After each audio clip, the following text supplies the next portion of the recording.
My name is Nelson Lugo, and I am a vaudevillian. I wasn't exactly sure what to expect. I half expected the place to be painted all white with cage grates over the windows and a brooding Native American man standing in the corner. It wasn't. It was more like a college dorm, a very sad, if brightly decorated college dorm.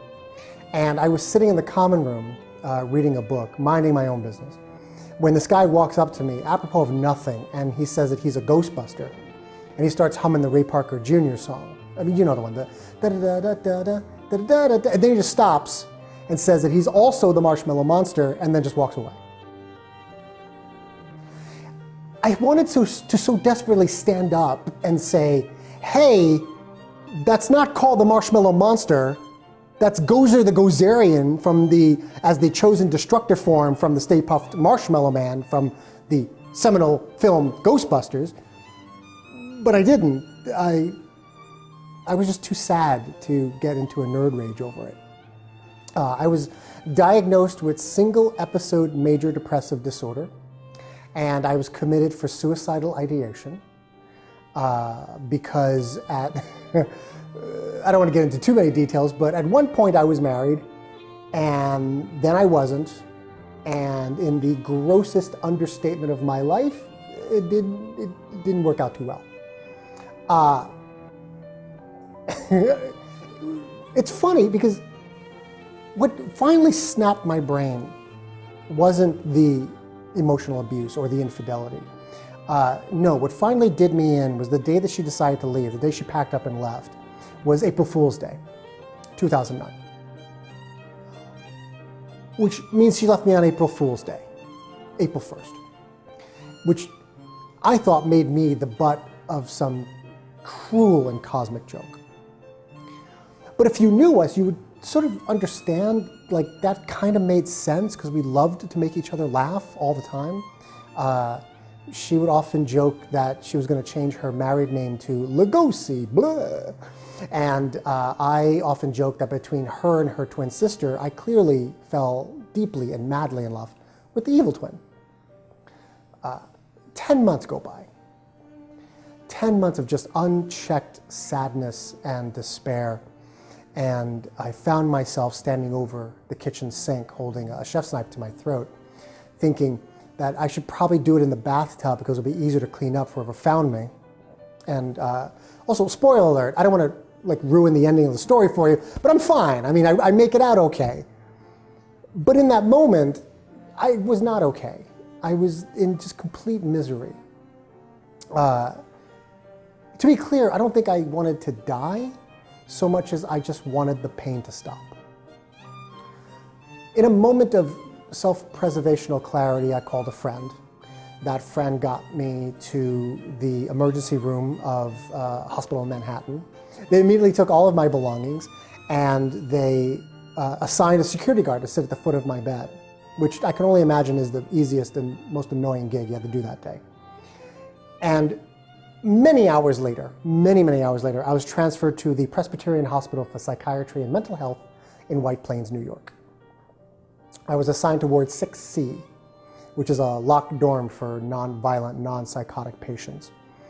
And as places go, I mean, I've never been to a mental institution before or since, and I don't really have any sort of basis of comparison, but as mental hospitals go, this place was pretty fucking awesome. I mean, it was really spacious and bright and clean, and there was an arts and crafts room. There was a room with tons of books and board games. I had like 5 meals a day.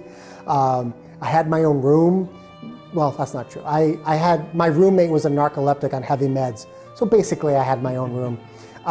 There was a movie with popcorn every single night.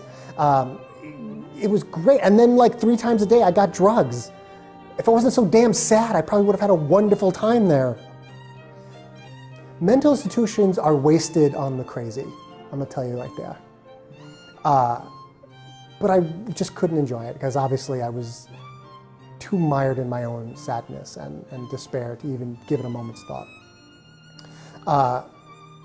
But one day I'm going into the dining room because it's time for the midday snack.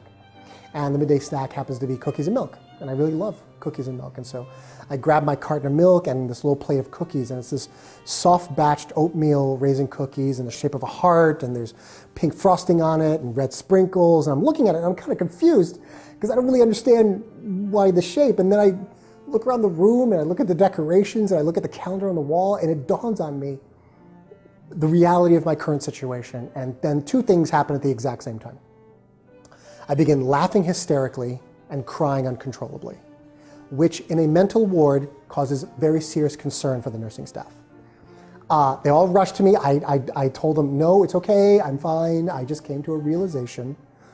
The simple realization is that due to the collapse of my marriage, I then spiraled into this out of control depression, which then created suicidal fantasies, which then got me committed to a mental institution over Valentine's Day.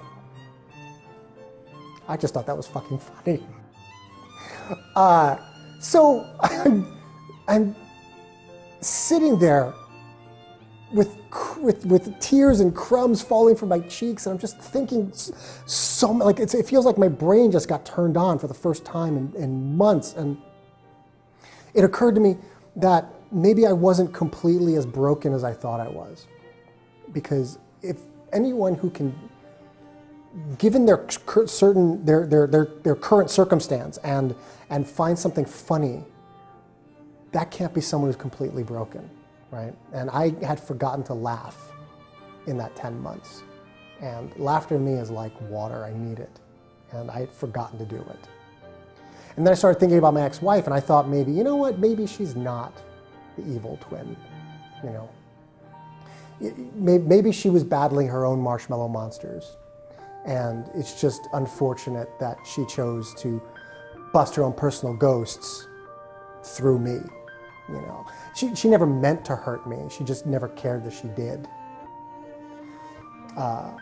So the next day I signed myself out to, I signed the paperwork to check myself out.